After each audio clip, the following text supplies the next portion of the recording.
नमस्कार, मैं डॉक्टर भावना उपाध्याय, सहायक आचार्य समाजशास्त्र, मामा बालेश्वर दयाल राजकीय महाविद्यालय कुशलगढ़ के इस शैक्षणिक यूट्यूब चैनल में आपका हार्दिक स्वागत करती हूँ। आज के इस वीडियो में हम प्रथम वर्ष समाजशास्त्र के पेपर फर्स्ट समाजशास्त्र की अवधारणाओं के अंतर्गत बात करने वाले हैं समाज की। समाज एक से अधिक लोगों के समुदायों से मिलकर बने एक वृहद समूह को कहते हैं, जिसमें सभी व्यक्ति मानवीय क्रियाकलाप करते हैं। मानवीय क्रियाकलाप में आचरण, सामाजिक सुरक्षा और निर्वाह आदि की क्रियाएं सम्मिलित होती हैं। समाज लोगों का ऐसा समूह होता है जो अपने अंदर के लोगों के मुकाबले अन्य समूहों से काफ़ी कम मेल जोल रखता है। किसी समाज के आने वाले व्यक्ति एक दूसरे के प्रति परस्पर स्नेह तथा सहृदयता का भाव रखते हैं।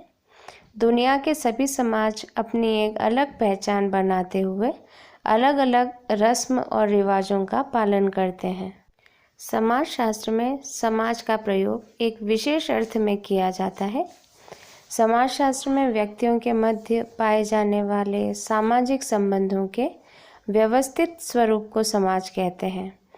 समाजशास्त्र में समाज का आशय व्यक्तियों के एक समूह से नहीं होकर उनके बीच संबंधों की व्यवस्था से होता है।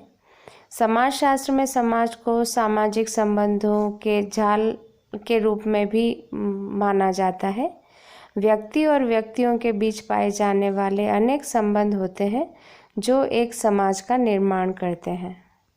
समाज में मानव व्यवहार व संबंधों के नियंत्रण की व्यवस्था होती है, जो समाज में संगठन व उपेक्षित स्थिरता प्रदान करने की दृष्टि से अत्यधिक महत्व रखती है। समाज में नियंत्रण के आवश्यक औपचारिक और अनौपचारिक साधन होते हैं, जिनके पीछे समाज की शक्ति और सहमति होती है। ये नियंत्रण के साधन विभिन्न स्तरों व क्षेत्रों में व्यक्ति और समूह तथा समूह और समूह के संबंध को नियंत्रित और निर्देशित करते हैं। समाज की परिभाषाओं को लेकर अलग अलग विद्वानों ने अपने अलग अलग मत व्यक्त किए हैं। कोई भी समाजशास्त्री इस समाज की परिभाषा को लेकर एक मत नहीं है। तो अब हम अलग अलग समाजशास्त्रियों के विचारों को यहाँ जान लेते हैं। समाज को परिभाषित करते हुए गिडिंग्स कहते हैं, समाज स्वयं संघ है, वह एक संगठन है और व्यवहारों का योग है जिसमें सहयोग देने वाले एक दूसरे से संबंधित होते हैं। हेनकिन्स समाज को परिभाषित करते हुए कहते हैं, हम अपने अभिप्राय के लिए समाज की परिभाषा इस प्रकार कर सकते हैं कि वह पुरुषों, स्त्रियों तथा बालकों का कोई स्थायी या अविराम समूह है जो कि अपने सांस्कृतिक स्तर पर स्वतंत्र रूप से प्रजाति की उत्पत्ति एवं उसके पोषण की प्रक्रियाओं का प्रबंध करने में सक्षम होता है। मकीवर एवं पेज का कहना है कि समाज रीतियों एवं कार्य प्रणालियों, अधिसत्ता एवं पारस्परिक सहयोग, अनेक समूहों एवं विभाजनों, मानव व्यवहार के नियंत्रणों एवं स्वतंत्रताओं की व्यवस्था है। यह सतत परिवर्तनशील जटिल व्यवस्था है जिसे हम समाज कहते हैं। यह सामाजिक संबंधों का जाल है और यह निरंतर परिवर्तनशील है। इसका अर्थ यह हुआ कि समाज व्यक्तियों का समूह नहीं होकर व्यक्तियों के बीच पाया जाने वाला पारस्परिक संबंध होता है। समाज कोई मूर्त संगठन नहीं है, इसको देखा या स्पर्श नहीं किया जा सकता। यह केवल सामाजिक संबंधों का एक जाल है। समाज का निर्माण व्यक्तियों से नहीं होता, बल्कि व्यक्तियों के बीच पाए जाने वाले संबंधों से होता है। जब लोग एक व्यवस्था में बंध जाते हैं तो उस व्यवस्था को हम समाज कहते हैं।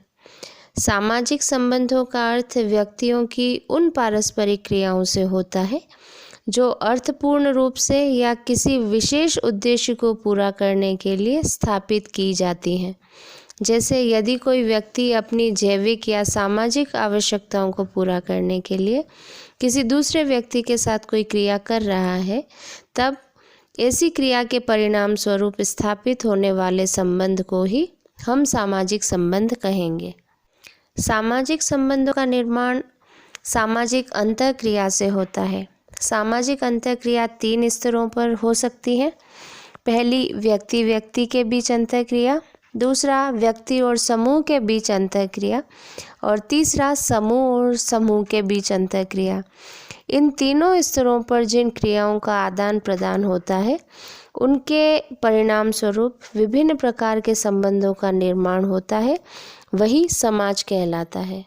यहाँ एक बात स्पष्ट करना मैं ज़रूरी समझती हूँ कि व्यक्तियों की पारस्परिक अर्थपूर्ण क्रिया का अर्थ यह होता है कि तमाम व्यक्ति किसी उद्देश्य को सामने रखकर समझबूझकर पूर्ण रूप से जागरूक होकर सामाजिक क्रियाओं को संपादित करते हैं। अनजाने या संयोग से 2 व्यक्तियों के बीच यदि कोई क्रिया हो जाए तो उसे सामाजिक क्रिया नहीं कहेंगे। जैसे यदि राह चलते किसी व्यक्ति और स्कूटर चलाने वाले के बीच टक्कर हो जाती है और दोनों के बीच एक क्रिया प्रतिक्रिया होती है, तो वह सामाजिक संबंध नहीं कहा जाएगा। व्यक्ति सामाजिक संबंधों की स्थापना मूल रूप से अपनी विभिन्न प्रकार की आवश्यकताओं को पूरा करने की प्रक्रिया में करता है। इसके कई कारण होते हैं, जैसे विभिन्न प्रकार के सामाजिक संबंधों के द्वारा उसके हितों और लक्ष्यों की पूर्ति होती है। व्यक्ति की मानसिक आवश्यकताओं की पूर्ति या संतुष्टि भी सामाजिक संबंधों के द्वारा होती है। व्यक्ति की सामाजिक क्रिया कुछ परिस्थितियों में अन्य व्यक्ति या समूहों के साथ मिलकर संपन्न होती है।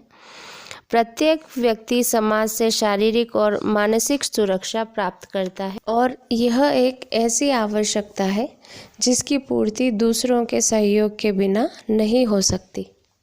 समाज की इस अवधारणा को स्पष्ट रूप से समझने के लिए केवल उसकी परिभाषा को जानना ही पर्याप्त नहीं है।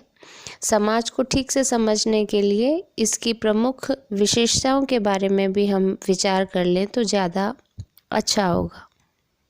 यहाँ हम मकीवर और पेज द्वारा दिए गए समाज की परिभाषा को ध्यान में रखकर उनकी विशेषताओं की बात करते हैं। तो उसके अंतर्गत पहली विशेषता आती है, समाज अमूर्त है।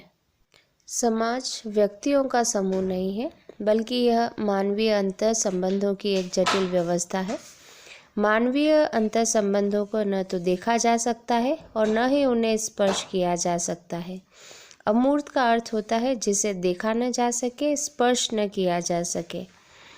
समाज कोई वस्तु नहीं है जिसे हम हमारी ज्ञानेंद्रियों के माध्यम से देखकर, सूंघकर, सुनकर, चखकर या स्पर्श कर प्रत्यक्ष ज्ञान प्राप्त कर सके। इस प्रकार समाज मूर्त नहीं, अमूर्त है। समाज की एक प्रमुख विशेषता पारस्परिक निर्भरता है। मनुष्य एक सामाजिक प्राणी है। वह अपनी आवश्यकताओं की पूर्ति अकेले नहीं कर सकता। उसे अपनी आवश्यकताओं की पूर्ति के लिए दूसरों पर आश्रित रहना पड़ता है। इस पारस्परिक निर्भरता के कारण ही समाज के सदस्य सामाजिक संबंधों का निर्माण करते हैं। व्यक्ति किसी भी आर्थिक समूह का हो, किसी भी देश का हो, समाज की आर्थिक और राजनीतिक प्रक्रिया व्यक्तियों के पारस्परिक संबंधों के द्वारा ही चलती है। पारस्परिक निर्भरता के कारण ही मानव समाज में भाईचारे का भाव पैदा होता है, समानता और सौहार्द की भावना आगे बढ़ती है। इसीलिए कहा जाता है कि समाज के एक क्षेत्र में अगर परिवर्तन होता है तो समय के अनुसार समाज के अन्य क्षेत्रों में भी परिवर्तन होता है, क्योंकि समाज के तमाम तत्व एक दूसरे से परस्पर जुड़े हुए हैं। समाज संबंधों की एक व्यवस्था है। यह सामाजिक संबंधों का जाल है जो सामाजिक संबंधों के ताने बाने से बना होता है। समाज कोई अखंड वस्तु नहीं है। यह विभिन्न खंडों और उपखंडों से बनी है जिसमें एक व्यवस्था होती है। यह संबंधों का मात्र एक संकलन नहीं है, बल्कि एक जटिल व्यवस्था है। संबंधों का क्रम विन्यास समाज की संरचना को स्पष्ट करता है। समाज के विभिन्न भागों में परस्पर संबंध और निर्भरता होती है। मकीवर और पेज ने कहा है कि समाज का आधार समानता है। यहाँ समानता व्यक्तियों की शारीरिक बनावट, रंग या उम्र की नहीं है, बल्कि विचारों, मूल्यों और जीवन के उद्देश्यों की है। परिवार का भी आधार एक प्रकार की समानता ही है। यदि किसी परिवार के सदस्यों के बीच विचारों या उद्देश्यों की समानता न रहे तो वह परिवार विघटित हो जाएगा। समानता के अभाव में लोग समाज में कभी एक साथ नहीं रह सकते हैं। समाज के निर्माण के लिए समानता एक आवश्यक तत्व है।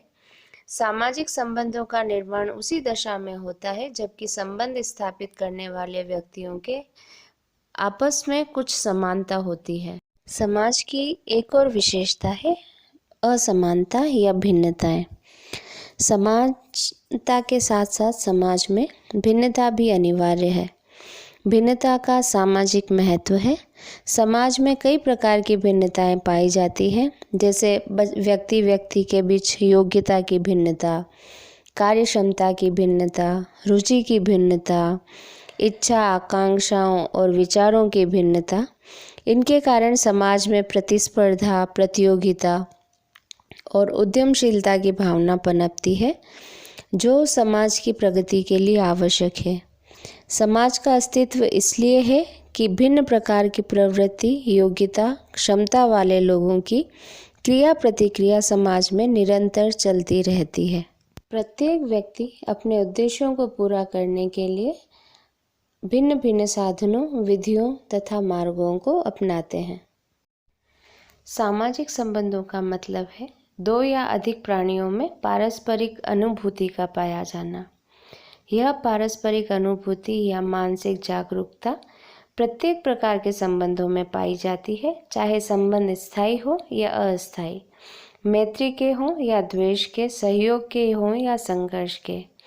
यह मानसिक जागरूकता चेतना से उत्पन्न होती है।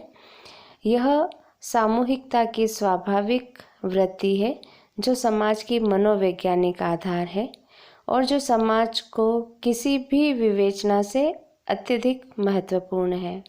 साधारण शब्दों में समाज में दो बहुत कुछ विरोधी वृत्तियां सदैव क्रियाशील रहती हैं, जिनमें एक सहयोग को विकसित करती है और दूसरी संघर्ष को जन्म देती है।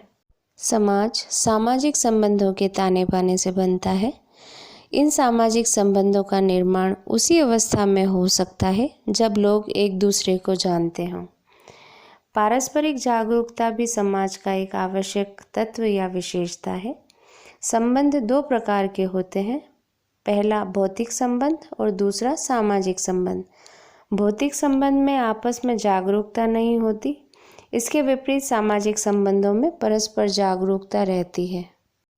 व्यक्ति और प्रकृति के बीच संबंध, पेड़ और जमीन के बीच संबंध, आदमी और मकान के बीच संबंध भौतिक हैं, सामाजिक नहीं, क्योंकि इनके बीच पारस्परिक पहचान तथा ज्ञान का अभाव है।